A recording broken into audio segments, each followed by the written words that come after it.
Time now for a business update, and we're joined in studio by Yuka Royer. Yuka, we're going to start with the looming US sanctions on Iran. French oil giant Total says it's going to pull out of one Iranian project unless it can be protected from penalties. That's right. Well, Eve, Total became the largest foreign investor in Iran's energy sector after the nuclear deal was signed in 2015. Now, in July last year, Total signed a deal to operate the South Pars 11 project with Chinese state oil company SNPC and Iran's Petropars. The French group owns just over half the project, but says it has so far invested less than 40 million euros. In a statement, Total said it would have to unwind all related operations before November the 4th unless it can get a specific waiver from Washington.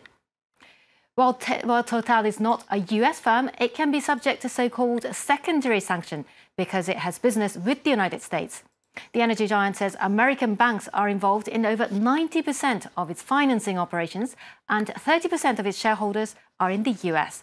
It says it cannot risk facing punishment. Total's decision comes as a significant setback for European leaders who are trying to keep the Iran nuclear deal alive. Another French giant, Peugeot, may be putting a dent into the country's sacrosanct 35-hour work week. Management at a site in eastern France has asked staff if they can accept to work longer hours in exchange for a small salary increase, taking advantage of President Emmanuel Macron's labour reforms that allow companies to bypass unions. Wasim Cornet has the details. Is this the end of the 35-hour work week at Peugeot in Vesoul? A proposed deal has just been handed over to employees. The deal offers a 7.8 increase in weekly work hours from 35 hours to 37 hours and 45 minutes. The increase would be compensated by a 2.8% rise in salary, satisfactory for some, insufficient for others. I'm ready to make an effort, to work 30 minutes more each day, but we need to be paid accordingly. I won't work for free.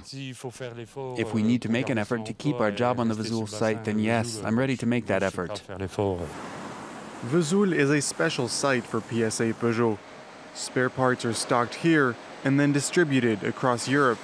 In a statement, the company said it needs to be more competitive in order to make sure the site lives on.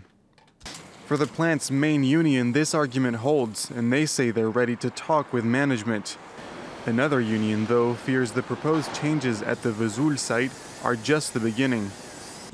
We need to mobilize as much as possible.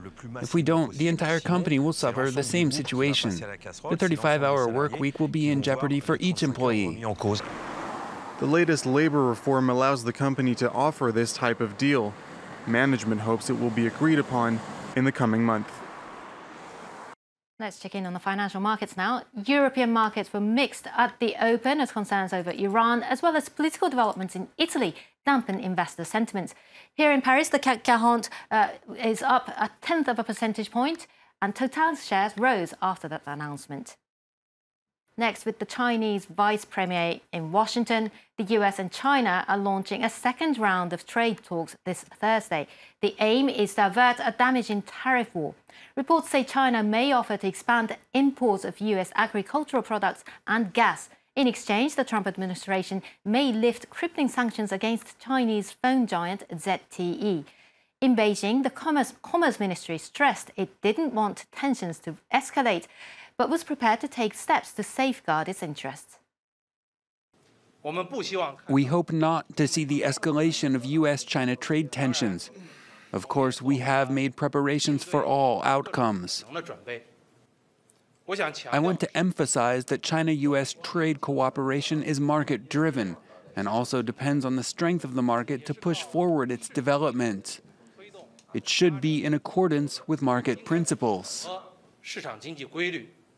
That was the roundup of business news at this hour, Eve. I fear that US-China story is going to continue for quite some time, but thanks indeed for that update, Yuka Royer.